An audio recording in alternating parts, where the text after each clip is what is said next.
ሰላም ጤና ይስጥልኝ ውድና የተከበራችሁ ቻናሌ ቤተሰቦች በያላችሁበት የዓለም ዳርቻ ሰላማችሁ ይብዛ እያልኩኝ ዛሬም ተወዳጁን ተከታታይ የቱርኩን ድራማ የወፍ ጎጆ ይዤላችሁ መጥቻለሁ። አብራችሁን ቆዩ እያልኩኝ በአክብሮት ተጋብዛለሁ።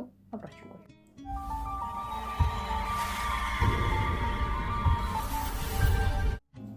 አቶ ሳዲቅና ሶመር ቁጭ ብለው የተነጋገሩ። አቶ ሳዲቅ ለሶመር እንዲህ ይለዋል። ቱርካን ልጄ በጣም እንደተናደደችብኝ ይሰማኛል። ምክንያቱም ዴፍኒ ለእናቷ የሆነ ነገር ሳትነግራት አልቀረችም። አባት ሳዲቅ እንደጠረጠርከው ምናልባት የሆነ ነገር እንደተናገረች ለእኔም ይሰማኛል። እውነት ነው። አባቷ መሆኔ ያወቀች ይመስለኛል። ለዛም ይሆናል ከኪራስ ጋር የተጣሉት። ሳዲቅም ወደ በተረበሸ ስሜት ውስጥ ሆኖ ፈጣሪ ሆይ አሁን እሺ ምን ማድረግ ይቻላል ብሎ ወደ ሶመር አትኩሮ ይመለከታል። ቱርካንም በሐዘን ስሜት ውስጥ ሆኖ ምን መሰለ አባት ሳዲቅ፣ ቱርካን እየሄደች ያለው መንገድ ትክክል አይደለም። እሺ እኔን እንኳን ይሁን፣ አንተ ግን አባቷ ነህ። እንዴት ለአንተ ትንሽ ክብር ታጣለች? ታውቃለህ፣ እኔ ልጄን ከአያቷ ጋር አብራ እንድትሆን እሻለሁ። እኔ ጋር ብትራራቅም ከአንተ ጋር መቀራረብ አለባት። ተው፣ ይህማ አይሆንም። አንተም ብትሆን እሷን ማግኘት ትፈልጋለህ። ምን መሰለህ አባት ሳዲቅ፣ ተው ረጋ በል። ልጄ ደግሞ በዚህ የተነሳ ትናደድና ውስጧ መጥፎ ስሜት ሊፈጠር ይችላል። ደግሞ አስታውስ፣ ባለፈው እናት ባዘጋጀችው የራት ግብዣ ላይ የተወሰነ ቢሆን ተቀራርባችኋል። ይህን አስተውያለሁ። እኔም የምፈልገው ይህን ነው፣ የእናንተን መቀራረብ። ሶመር ይኸውልህ አባት ሳዲቅ፣ እኔ ከቱርካን ጋር ብዙ ጊዜ ተነጋግሬያለሁ። መጣላቴንም አባት ሳዲቅ እኔ ነግሬያታለሁ። ነገር ግን ልጣላትን አልፈለኩም። እሷ ማበሳጨት ለእኔም ጥሩ ስሜት አይሰጠኝም። ለዛም ነው ከዳር ሁኜ የሚመለከታት። ስሜቷን መጠበቅ አለብኝ። የእሷ ደስታ ነው ለእኔም ደስታ የሚሰጠኝ። ነገር ግን ያልገባህ ነገር አለ። ቱርካን ከኔ ምን እንደምትፈልግ ማለቴ በልጄ ጉዳይ እኔን አይመለከተኝም እንጂ ልጇ እኮ የኔም የሷም ናት። ትምህርት ቤቱን መቀየር ቢሆን እኔም ማማከር ነበረባት። ልክ ነህ ሶመር። እኔም ብሆን ፍላጎቴ ሁለታችሁም ተዋዳችሁ አንድ ላይ ብትሆኑና ልጃችሁን በፍቅር ብታሳድጉ ነበር ምኞቴ። እኔ ብቻ ሳልሆን ልጃችሁ ዴፍኒ ብትሆን ፍላጎቷ ይመስለኛል የእናንተ አብሮ በፍቅር መሆን።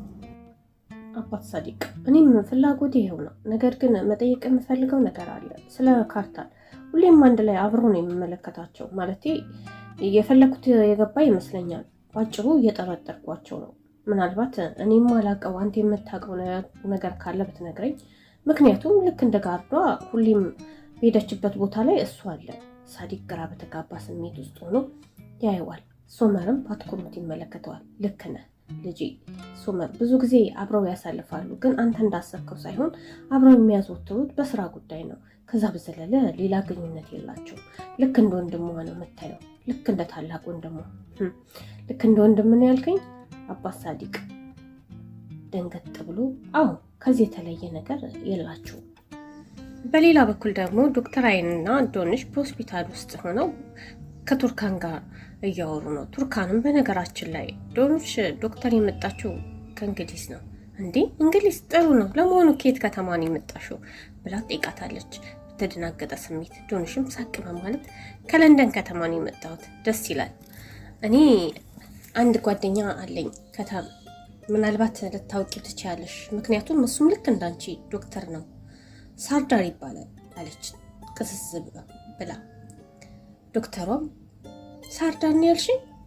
አዝናለሁ፣ አላወቅኩትም። ለማንኛውም ዶንሽ አስፈላጊው መድኃኒት አዝዤልሻለሁ። በየቀኑ እንዴት እንደምትወስጂም ጽፌበታለሁ። አመሰግናለሁ ዶክተር። ቱርካንም በመሀል ጣልቃ ትገባና እኔ ምልሽ ዶክተር፣ የጻፍሽው መድኃኒት ዛሬ ከገዛንና ከዛሬ ጀምሮ መውሰድ ይቻላል አይደል? አዎ ይቻላል፣ መውሰድ ትቻለሽ። ግን አንድ ነገር አለ። ተጨማሪ ምርመራ ብታደርጊ ይመከራል። ከዛ ያለውን ሁኔታ በደንብ ካየን በኋላ መቼ መጀመር እንዳለብሽ እኔ ደውዬ ብነግርሽ ይሻላል። ደግሞም ከዚህ በኋላ ልክ እንደ ጓደኛሞች ነን። እንደውም የትውልድ ሀገራችን ሀይባክን አስጎብኝሻለሁ። እንደምትወጁ በጣም እርግጠኛ ነኝ። አይ መጀመሪያ ከመምሽ ማገገም ይኖርብሻል። እኔ እስኪሻለኝ መጠበቅ አይኖርብንም። ምንም እንደውም ከተማውን ሳስጎበኝሽ ትማርኪያለሽ። ለምን ነገ አናደርገውም? በዚህ መሃል የቱርካን ስልክ ይጮሃል። ቱርካንም አንዴ ስልክ ላውራ ይቅርታ ብላ ወደ ውጭ ትወጣና እያዳመጥኩ ነው። ሄሎ ቱርካን፣ ታውሪን ትችያለሽ? ጊዜ ይኖርሻል? ምን ፈለክ? ምንድን ነው የምታወራው? ቱርካን፣ ያለሽበት ቦታ መጥቼ ልወስድሽ እፈልጋለሁ። የት ነው ያለሽው? እባክሽን። አሁን ምንም ማውራት አልፈልግም። እሺ በቃ ማታ ጠብቅሻለሁ። ወዲያው ስልኩ ይዘጋል። በሁኔታው ግራ ተጋብታ ወደ ውስጥ ስትገባ ዶንሽ ዶክተሯን ስትሰናብታት ታያለች። እሷም ዶክተሯን ሰናብታ ትወጣለች። በሌላ በኩል ሙስጠፋ ደሪያና ሳርዳር ተገናኝተው ቁጭ ብለው እያወሩ ነው። ሳርዳርም ዛሬ ለምንድን ነው እዚህ እንድንገናኝ የቀጠራችሁ ይላል። ዳሪያም እህቴ ዶሮሽ ታማሚ ነች፣ አንተ ደግሞ ይህንን በደንብ ታውቃለህ። ህመሙ ምን ያህል አስከፊ እንደሆነ አውቃለሁ እኮ ሳርዳር። አሁን ደግሞ ቅርባችሁ ልክ እንደ በፊቱ እንዲሆን እፈልጋለሁ፣ ልክ እንደ በፊቱ። ደሪያ ምንድን ነው የምትይው? አልገባኝም። ይኸውልህ ሙስጠፋ ስለ አንተ ለንደን ላይ ስላለው ህይወት ነግሮኛል። ነገር ግን ስለ እህቴ ጉዳይ ስለሚመለከተኝ ነው አንተን ላናገር የመጣሁት። ለንደን ውስጥ ከሌላ ሰው ጋር ግንኙነት እንደጀመርክ ሙስጠፋ ነግሮኛል። ለእህቴ ለዶኑሽ የማይሆን ተስፋ እንድሰጣት አልፈልግም። ስለጀመርከው ግንኙነት ሙስጠፋ በሚገባ ነግሮኛል። ሳርዳርም ኮስተር ብሎ ሙስጠፋን ይመለከተዋል። ሙስጠፋም ምን መሰለ ወንድሜ፣ ከዛች ልጅ ጋር ለንደን እንደተጋባህ ነግረኛል። አዎ የኔና የእሷ ግንኙነት ሊቋጭ ነው። ነገር ግን አልተቋጨም አይደል? እንዲህ ከሌላ ሴት ጋር አብረህ ነው ያለኸው። ይህን እህቴ ብታውቅ ምን ሊሰማት እንደሚችል ታውቃለህ? ብላ ዳሪያ በንዴት ትጮኻለች። ሳርዳርም ምን እያልሽ ነው ዳሪያ? እህትሽን አይደለች እንዴ ፍቅሬን ችላ ያለችው? ዶርሽን እኮ ነች ሁሉን ነገር ያበላሸችው። እናንተም በሚገባ ታውቃላችሁ። ለረጅም ጊዜ ብቻዬን ሳፈቅራት እንደነበር እሷው ናት ጥፋተኛ። የምጽፍላትን ደብዳቤዎች እንኳን አትመልስም ነበር። እሷ እኮ ናት ችላ ያለችው አይደል እንዴ? ሙስጠፋም በቃ ይኸውልህ ተው፣ እንደሷ አትበል፣ ተረጋጋ። ይኸውልህ ደሪያም ሆንሽ ሙስጠፋ ለዶርሽን ከእናንተ በላይ አስብላታለሁ። በዚህም የመጣሁት ሁሉን ነገር በማሰብ ነው። ደግሞ ምን እንደማደርግ ጠንቅቄ ያውቃለሁ። ያንንም አሳያችኋለሁ። ሙስጠፋም ዶክተር እየተበሳጨ ነው። ይኸውልህ መጀመሪያ ከአይለም መለያየት ይኖርባል። ይህንንም ደግሞ ዶርሽን ማሳመንም ከአንተ ይጠበቃል። እንደምታውቀው ዶርሽን ተናዳጅ ናት። ሁሉንም ነገር በጥንቃቄ ማስኬድ ይኖርብሃል እያለ ሙስጠፋ በቅጻጼና እንደ ምክር ይነግረዋል። ሳዳንም ስለሰጣችሁኝ ምክር አመሰግናለሁ፣ አሁን ሄድ ይኖርብኛል ብሎ ተነስቶ ጥሏቸው ይሄዳል። በሌላ በኩል ቱርካን አባቷን ለማናገር አባቷ ቤት እንደደረሰች በስልኳ ሜሴጅ ይገባላታል። ሜሴጁም እንዲህ ይላል። ቱርካን አንቺም እንደኔ ልጅ አለሽ፣ ከሱማርም ጋር ተለያይተሻል። አውቃለሁ ልጅ ማለት ምን ማለት እንደሆነ አንቺም ስሜቱን ታውቂዋለሽ። ይህንን ስታደርግ አክስቷ ትመለከታትና ማን ጻፈላት ትጠይቃታለች። ሚኒ ነች። አሁንም ሌላ ሜሴጅ። ይኸውልሽ ቱርካን ዛሬ ከትሽ ጋር ሆስፒታል መተሽ አይቼሻለሁ። እባክሽ እኔ ከአንቺ ምንም አልፈልግም። የምፈልገው ልጄን ብቻ ነው። እባክሽ ቱርካን ስለ ልጄ እናውራ በዚህ ጊዜ። የአክስቷ ቆይ ቱርካን እቺ እብድ ሴት ከአንቺ ምንድን ነው የምትፈልገው ብላ ትጠይቃታለች። ቱርካንም ልጇን ነው የምትፈልገው፣ ኪራዝን እሷ እንድረዳት ነው የምትፈልገው። በተደጋጋሚ መልእክት እየላከች እያስጨነቀችኝ ነው ትላታለች። ከዛ ብድግ ትልና ወደ አባቷ ትሄዳለች። አባዬ ወይ ልጄ እኔ ተቀመጪ ልጄ፣ በስልክ ያወራሽ ምን ነበረ? አዎ አባዬ አንተ ነህ አይደለ ልጄን ከሶመር ጋር እንዲገናኝ ያደረከው? አይ እኔ እንኳን አይደለሁም፣ በአጋጣሚ አንድ ጊዜ ብቻ ነው የተገናኙት። በአጋጣሚ ነው ያልከኝ? ግን እኮ ዴፍኒ አንተ እንዳገናኛቸው ነግራኛለች። አዎ ልጄ ልክ ናት። እሺ አባዬ። ዴፍኒ አባቷን ስታገኝ ምን ተሰማት? ደንግጣለች። ደንግጣም ሮጠች። እሱን ለመሸሽ እየሮጠች አባዬ ልጄ በጣም ትንሽ ልጅ ናት፣ ይህን ነገር መሸከም አትችልም። ቆይ ለምን አትረዳኝም? ምን መሰለሽ ቱርካን ልጄ ምንም ቢሆን አባቷ ነው። አባትና ልጅ ደግሞ መለያየት የለባቸውም፣ መገናኘት አለባቸው። አንቺ እነሱን የመለያየት መብት የለሽም። አባዬ ምን እያልክ ነው? አይ ቱርካን ምን ልትይ ነው? ስለ ዶኑሽ ባሽሙለት ነግሪ ነው? ፈቲና ሶመር ልታወዳድሪ ነው? እንዲህ ነው አይደለም? አባዬ የሶመር ከልጄ ጋር መገናኘት ጥሩ አይደለም። ልጄ ተጨንቃለች፣ ግራ መጋባት ውስጥ ናት፣ ጨንቋታል ብላ አይኗ ውስጥ እንባ ይሞላል። ምን ያህል አስጨናቂ 6 ዓመታትን እንዳሳለፍኩ ታውቃለህ? ልጄ ምን ያህል በውሸትም ቢሆን አሳምኛት ነበር። አባትሽ ሩቅ ቦታ ነው ያለው፣ ተመልሶ አይመጣም። በሰላም እየኖርን ነበረ። አሁን ግን ሁሉም ነገር ተበላሸ። ሶመር ተመልሶ መምጣት አልነበረበትም። ልጄም ይህንን አምና ተቀብላ ነበር። አሁን ግን እናቷ ውሸታም እንደሆነች እንዲሰማት ነው ያደረገው። አባዬ ገባህ? አሁን እኔ ውሸታም ነው የምታደርገኝ።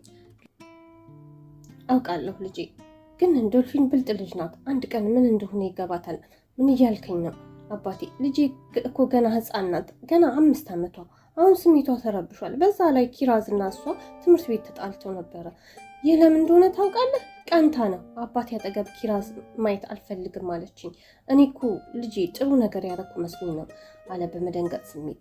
ደግሞ የልጅ ልጄ ላይ መጥፎ ስሜት እንዲፈጠር ፈልጌ መስሻል? አይደለም፣ አንቺና ሶመር አብራችሁ እንድትሆኑ ፈልጌ ነው።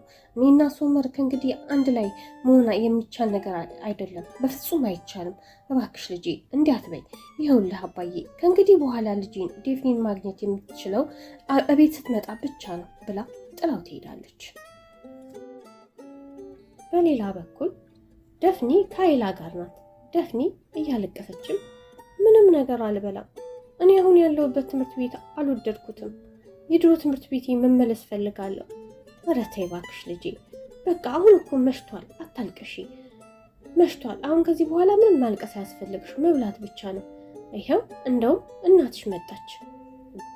እራትሽን ቢሺ ቢሺ እያልቻት ይኸው እንደውም እናትሽ መጣች ብላ ዞር ስትል፣ ነገር ግን የመጣው ካርታን ነበር። እንዴ ምን ሆና ነው የኔ ውድ? ለምን ታለቅሻለሽ? ነይ እስኪ ነይ። እማዬ ሌላ ትምህርት ቤት አስገባችኝ። እኔ ደግሞ አልወደድኩትም። በዛ ላይ የድሮ መምህሮቼ ናፍቀውኛል። እነሱን ማግኘት ፈልጋለሁ። እሺ በቃ እሺ፣ አታልቅሽ። አሁን ከእናትሽ ጋር እናወራለን። አሁን ማልቀሱን ትተሽ ራስሽን ቢ ለእናቴ ንገራት አጎቴ ካርተር። እሺ ከእናትሽ ጋር እናወራበታለን። በሌላ በኩል ሶመር ከከተማው ደውሎ ባህር ዳርቻ ዳቦ እየበላ ቱርካን የጠበቃት ሳለ ቱርካን ትመጣለች። እንደደረሰችን በቀጥታ ወደ ጉዳዩ ትገባለች። ከኔ ጋር ለማውራት የፈለግከው ምንድን ነው? እስኪ ይህን ላንቺ ነው ያስኩት። አልፈልግም፣ አመሰግናለሁ አንተው ብላ። ይቅርታ ደውዬ ልነግርሽ ይገባ ነበር። እራት በልተሽ እንዳትመጪ እራት ስለበላሽ ይሆናል። አይ አይደለም፣ አልበላሁም እኮ እንኪ እንብላ። አልበላም አልኩ፣ አራበኝም፣ ራስ ብላ። ሶመር አሁን ቀጥታ ወደ ጉዳዩ ግባ። በዛ ላይ ልጄ ዴፍኒ ተረብሻለች። ቤተሰብ ሁሉ እየተጨነቀ ነው። ወደ ቤት ቶሎ መሄድ ይኖርብኛል። መናገር የፈለግከውን ቶሎ ተናገር። ይኸውልሽ በአባትሽ በፍጹም እንዳትናደጅ። እያልከኝ ያለው ከአባትሽ ጋር ተመካክረን ነው? አይ እኔ የምደብቅሽ ነገር የለም። የአባትሽን ምክር መስማት አለብሽ። በዛ ላይ ዴፍኒ ሌላ ትምህርት ቤት ማስገባት አልነበረብሽም። ያጠፋሁት እኔ መስዬ ከታየሁሽ መቅጣት ያለብሽ እኔም ብቻ ነው። በእኔ የተነሳ ሌላውን ሊቀጣ አይገባም። ጥሩ፣ እንደዛ ከሆነ ፍላጎት ተው ያልኩህን መተው አለብህ። አዳምጪ ቱርካን፣ እኔ ማንም እንዲጎዳ አልፈልግም። አሁን ላይ ያደረኩ ያለው ትክክል እንዳልሆነ ገብቶኛል። ምክንያቱም አንቺ ከኔ ጋር እልህ ውስጥ ገብተሻል። ለዛ ደግሞ መፍትሄው እኔና አንቺን የማትፈልጊውን ነገር አለማድረግ ይሁን። መረጋጋት አለብኝ። ጥሩ፣ ግን አንቺ ለምን ከልጅሽ ጋር ቁጭ ብለሽ አታወሪም? ወደ ትምህርት ቤት እንድትመለስ አታደርጊም? እውነቱን ለምን አትናገሪም? አባትሽ ተመልሶ አይመጣም ነበር፣ ግን ተመልሶ መጥቷል። ለምን አትያትም? አባትሽ ነው፣ ቅረቢው፣ አትሽሽው፣ ውደጂው። ለምን አትያትም? ምክንያቱም አንቺ ውስጥ በቀል አለ። ሁሌም ከኔ ጋር መጣላት ትፈልጊያለሽ። ይኸውልህ አንተ የማታውቀው ብዙ ነገር አለ። አንተ ጥለኸኝ በሄድክበት ሰዓት ያን ሁሉ ዓመታት ልጄን ብቻዬን ሳሳድግ ምንም ብዬ አሳምኜ እንዳኖርኳት እሷን ለማሳመን ምን ያህል ፈተና እንደሆነብኝ ታውቃለህ? እኛ ቤት ስለ አባት አይወራም። አንዴ አባትሽ ተመልሶ አይመጣም ካልኳት ወዲህ ቤታችን ስለ አባት ፊልም አይታይም። ስለ አባት የሚናገር ሙዚቃ አይሰማም። ሌላው ቀርቶ አባቴን በሷ ፊት ለፊት ምን ብዬ እንደምጠራው ታውቃለህ? አያቴ ብዬ ነበር የምጠራው። ነገር ግን ከስንት ዓመት በኋላ መጥተህ እንደ ቀልድ ነገር ትናገራለህ። ቆይ ምን እንድላት ነው የምትፈልገው? ልጄ ከብዙ ዓመታት በኋላ አባትሽ ተመልሶ መጥቷል፣ ሩጪ፣ ሂጂ፣ እቀፊው እንድላት ነው ፍላጎትህ? እንደሱ እንድላት ነው የጠበቀው? ሶመር አንተ አሁንም ያው ነህ፣ ራስ ወዳድ ነህ፣ ምንም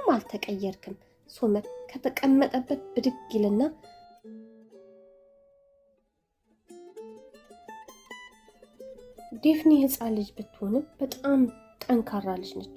ልታምኚኝ ይገባል። አንቺ የእሷ እናት ነሽ። ጠላቷ ልትሆኚ ካልፈለግሽ ልጄን እኔን አናግሬ ላሳምናት። ሶመር እባክህ ከኛ ራቅ፣ ከልጄ ራቅ። እኔ ይህን ሁሉ ጦርነትም ሆነ እልህ አልገባውም፣ ግን እባክህ ከእኔም ከልጄም ራቅ ለምን ብላ ስቅስቅ ብላ ስታለቅስ ሶመር ጠጋ ብሎ ያቅፋታል። ወደ ራሱም ያስጠጋትና እንቧን እየጠራረገ ሲያቅፋት ሶመር እባክህ ዞር በል እያለች ለመከላከል ብጥርም እሷም አልቻለችም። ታቅፈዋለች። ተቃቅፈውም ሁለቱም ይላቀሳሉ። በሌላ በኩል ካርታን ቤት ቁጭ ብሎ ሰዓቱን ይመለከታል። አይላም እራት ደርሷል ላቀርብልህ ትለዋለች። እሱም አይ አመሰግናለሁ እያለ ግራ ይጋባል። ቱርካንና ሶመር እዛው ባህር ዳርቻ ላይ ተቃቅፈው ከዛ ፊቷን ቀና አድርጎ በእጁ እንባዋን ይጠርግላታል። ቆይ ምን እየተፈጠረ ነው ቱርካን? ምን እየተካሄደ ነው? ምንም የለም እባክህ ሶመር በድጋሚ እንዳትደውልልኝ። በቃ ተወኝ፣ በሁለት እሳት መካከል ነው ያለሁት። ቆይ ቱርካን ምንድን ነው ያስጨነቀሽ? ንገሪኝ። እኔ የማላውቀው ሌላ ነገር አለ? በህይወትሽ አዲስ ሰው ገብቷል ብሎ ይጠይቃታል። ቱርካንም አሳብ አድርጋ የለም በሚል ስሜት ጭንቅላቷን ነቀነቀች። ጥሩ ያስጨነቀሽ እኔን ይቅርታ አለማለት ነው፣ ግን በጣም ትወጅኛለሽ፣ ልብሽ እኔን ይፈልጋል። እጇን ከእጁ ላይ ታላቅቅና አሁን ልቤ ማንን ወደደ ማንን ጠላ የሚለው አይደለም። በቃ አንተ ተወኝ፣ ኑሮኝ ልኑር፣ እባክህ ደግማ አትደውልልኝ ብለው በፍጥነት እየተራመደች ትሄዳለች። ውድ የተከበራችሁ የቻናሌ ቤተሰቦች በቀጣይ ክፍል የወፍ ጎጆዎችን ይዤ እመጣለሁ። ለዚህ ቻናል አዲስ የሆናችሁ ቻናሉን ሰብስክራይብ በማድረግ የተለያዩ ፊልሞችን እንዲያገኙና ይህንን ቤተሰብ ይቀላቀሉ እያልኩ በድጋሚ እስክንገናኝ በያላችሁበት የዓለም ዳርቻ ሰላም፣ ጤና፣ ፍቅር ከእናንተ ጋር ይሁን እላለሁ። አመሰግናለሁ። ቻው።